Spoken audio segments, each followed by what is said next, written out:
नमस्कार मंडळी, श्री स्वामी समर्थ. स्वागत आहे तुमची माझ्या चॅनलवरती. आजचा दिवस तुम्हाला खूप छान सुखाच्या आनंदाच्या जाऊ हीच मी स्वामींच्या चरणी प्रार्थना करते आणि आज या नवीन व्हिडिओला सुरुवात करते. उद्या 25 जून वार गुरुवार आणि या दिवशी आलेली आहे निर्जला एकादशी.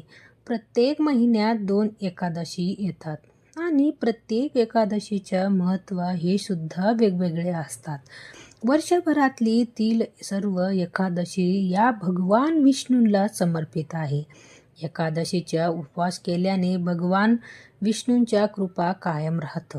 हिंदू धर्मात निर्जला एकादशी सर्व 24 एकादशीमधला विशेष फळ देणारी मानला गेला आहे आणि हिंदू पंचांगानुसार ज्येष्ठ महिन्यातली शुक्ल पक्षातली एकादशी तिथीला निर्जला एकादशी असं म्हणतात. तसेच या एकादशीला भीमसेना एकादशी म्हणून सुद्धा ओळखलं जातं.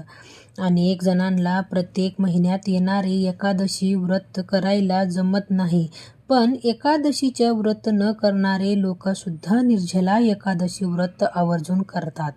या एकादशीच्या व्रत केल्याने वर्षभराच्या येणारे 24 एकादशीच्या पुण्यफळ प्राप्त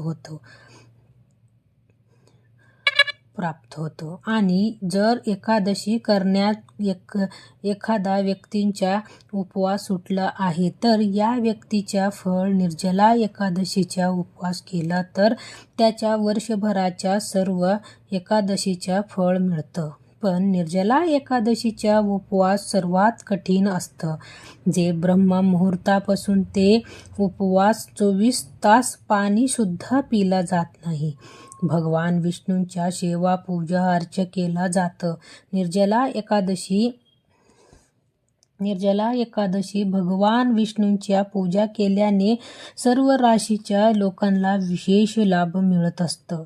या दिवशी भगवान विष्णू आणि देवी लक्ष्मीच्या पूजा केला जातं, जी प्रत्येक इच्छा पूर्ण करतं आणि वर्षभर सुख समृद्धी आणतं. आणि जर आपण या निर्जला एकादशीचा व्रत संकल्प करून जर हे व्रत केला तर आपल्या मनातली कितीही कठीणातली कठीण इच्छा पूर्ण होतात. धार्मिक दृष्टीने हा व्रत केल्याने पूर्णपणे निर्जला एकादशी ही सर्वश्रेष्ठ असल्यामुळे या दिवशी व्रत सोबतच काही प्रभावी उपाय आणि सेवा सुद्धा केला जातं. आज या व्हिडिओमध्ये मी तुम्हाला अतिशय प्रभावी असा उपाय सांगणार आहे.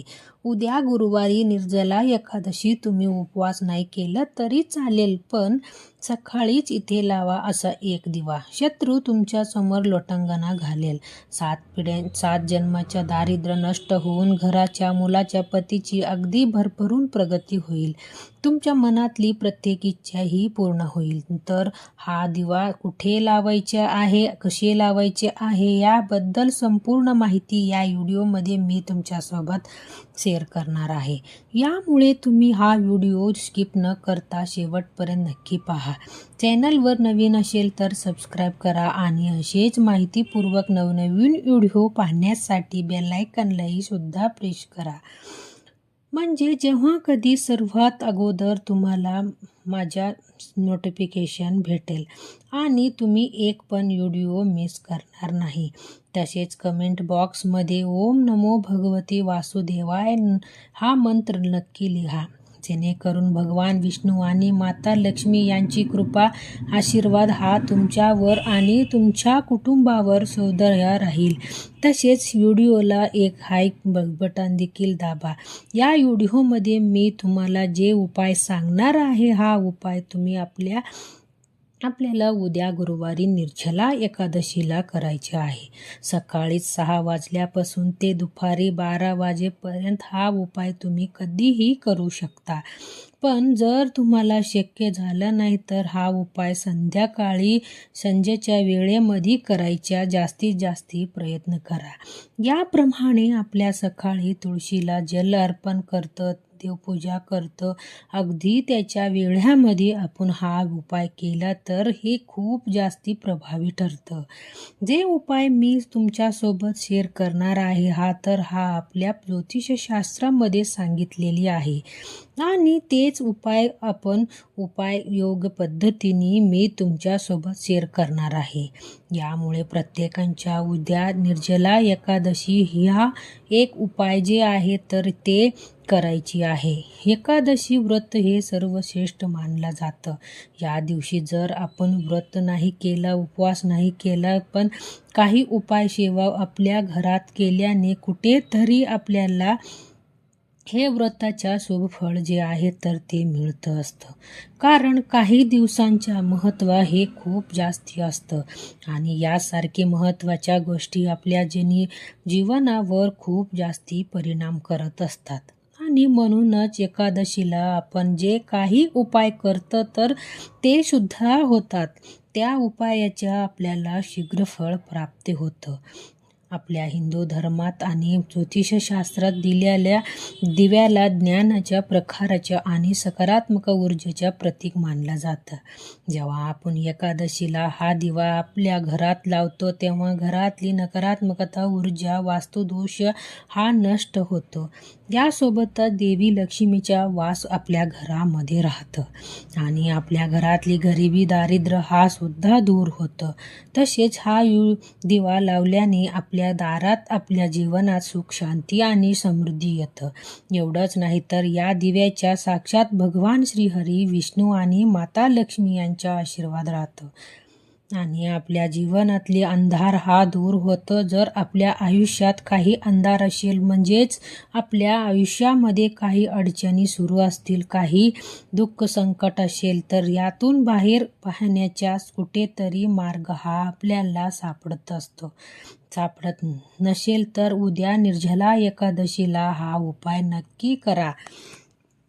तर यामुळे जीवनातली सर्व संकट, अडचणी, अडथळे हे दूर होईल. याच्याबरोबर घरातली पैशाच्या आर्थिक समस्या ह्या सुद्धा दूर होतील. बरेच वेळी कष्ट आणि मेहनत करूनही आपल्या कष्टाला आणि मेहनतीला योग्य यश मिळत नाही. यामुळे कष्टाला आणि मेहनतीला यश मिळावं, घरात पैसे येण्याचे सर्व मार्ग हे मोकळे हवे, यासाठी सुद्धा हा उपाय तेवढाच प्रभावी मानलं जातं. तसेच हा उपाय केल्याने मनातली प्रत्येक इच्छा ही देखील पूर्ण होत असतात. आपल्या मनामध्ये भरपूर इच्छा असतात आणि इच्छा पूर्ण होण्यासाठी आपण प्रयत्न सुद्धा करत असतो. पण कधी आपण कितीही प्रयत्न केला तरी आपल्याला प्रयत्नही यश मिळत नाही आणि आपल्या इच्छा सुद्धा पूर्ण होत नाही. पण हा दिवा आपल्या लावल्याने नक्कीच आपल्या इच्छा, मनोकामना हे देखील पूर्ण होईल. घरातले वादविवाद, कलश, आजारपण सुद्धा नष्ट होईल. उपाय करण्यासाठी तुम्हाला उद्या सकाळी लवकर उठायची आहे, स्नान करायची आहे. अंघोळीच्या पाण्यामध्ये थोडीशी हळद आणि गंगाजल टाकून तुम्हाला स्नान करायचे आहे. कारण या दिवशी स्नानाला सुद्धा तेवढंच महत्त्व आहे जेवढा एकादशीला आहे. यामुळे स्नान करायची आहे. हळद आणि गंगाजल टाकून स्नान केल्याने आपल्या शरीर, मन, आत्मा हा शुद्ध आणि पवित्र होतं. आपल्याला जी काही नकारात्मकता आहे तर ते सुद्धा दूर होतं. यानंतर सूर्योदयाला जल अर्पण करायची आहे आणि आपल्याला देवघरातल्या देवांच्या विधिवत पूजा करून घ्यायची आहे. भगवान विष्णूंच्या मूर्ती असेल तर मूर्तीवर अभिषेक करायची आहे. अगदी तुम्ही शुद्ध पाण्याने अभिषेक केली तरी चालेल किंवा तुम्ही पंचामृताने सुद्धा अभिषेक करू शकता. फोटो असेल तर ते फक्त व्यवस्थित स्वच्छ पुसून काढा आणि यानंतर त्यांना पिवळ्या रंगाच्या फुलं, पिवळ्या रंगाच्या नैवेद्य, धूप, दीप, अगरबत्ती लावायची आहे. दिवा लावायची आहे. तुळशी पत्र अर्पण करायची आहे आणि अशी पूजा करून तुम्हाला घरातले वातावरण हे प्रसन्न करायचे आहे. घरातली वातावरण हे सुद्धा प्रसन्न करायची आहे. प्रसन्न करायची आहे. यानंतर तुम्हाला हा उपाय जे आहे तर ते करायची आहे. हा उपाय करण्यासाठी तुम्हाला एक दिवा लागणार आहे. मातीची पंती असेल तर तीच घ्या, नसेल तर इतर कोणतेही धातूच्या तुम्ही हे दिवा घेऊ शकता. दिवा तुम्ही घेऊ शकता. दिव्यामध्ये आपल्याला शुद्ध गाईच्या तूप घालायची आहे आणि तूपच घालायचा प्रयत्न करा. तूप नसेल तर मग तुम्ही तेल घातला तरी चालेल. दिव्यामध्ये दुहेरी लांब कापूसाच्या वात लावायची आहे आणि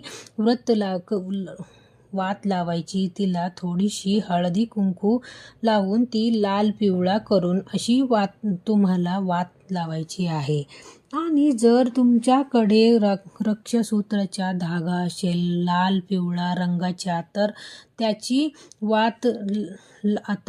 वात अतिशय उत्तम. यानंतर काय करायचे आहे, एक प्लेटमध्ये थोडीशी चणा डाळ ठेवायची आहे आणि त्याच्या डाळीमध्ये दिवा ठेवून तुम्हाला प्रज्वलित करायची आहे. चणा डाळ हे ठेवायची आहे कारण चणा डाळ हे भगवान श्रीहरी विष्णूला प्रतीक मानलं जातं आणि एकादशी गुरुवारी आलेली आहे. यामुळे या दिवशी हा डाळीला खूप महत्त्व असतं आणि यानंतर असा हा दिवा प्रज्वलित करून आपल्याला आपल्या देवघरामध्ये भगवान विष्णूंचा फोटो असेल, मूर्ती असेल किंवा बाळकृष्णाच्या मूर्ती असेल तर याच्यासोबतच हा दिवा प्रज्वलित करायची आहे.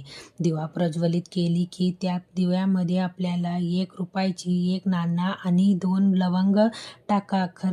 खोबऱ्या आहे. दिव्याला हळद कुंकू अक्षदा फुलं अर्पण करायची आहे.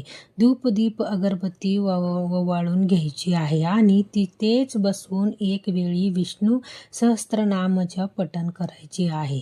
दोन्ही हात जोडून जी काही आपली इच्छा आहे तर ते पूर्ण होण्यासाठी मनोभावी भगवान श्रीहरी विष्णू यांना प्रार्थना करायची आहे.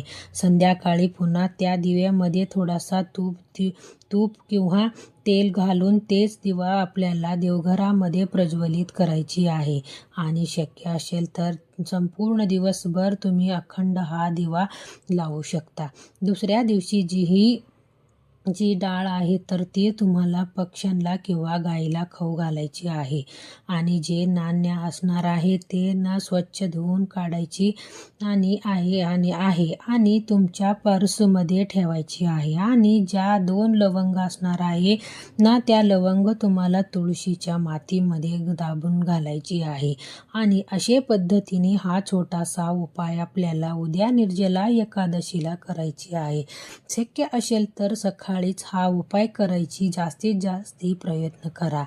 जमत नसेल तर संध्याकाळी हा उपाय केला तरी चालेल. जेव्हा तुम्ही असा दिवा भगवान विष्णू समोर लावतो, तुमच्या इच्छा व्यक्त करतो, तेव्हा ते दिवा तुमचे इच्छा देवापर्यंत पोहोचायचं काम करतं असतं. यामुळे अशा पद्धतीने हा उपाय नक्की करा. याच्याबरोबर घरातल्यामध्ये जे ईशान्य दिशा असतं तिथे सुद्धा एक दिवा लावायची आहे.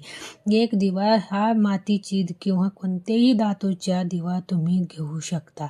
दिव्यामध्ये लांब कापूसाच्या वात लावायची आहे. तेल किंवा तूप लावायची आहे आणि दिव्यात हळद कुंकू लावून असा हा दिवा ईशान्य कोपऱ्यामध्ये प्रज्वलित करायची आहे.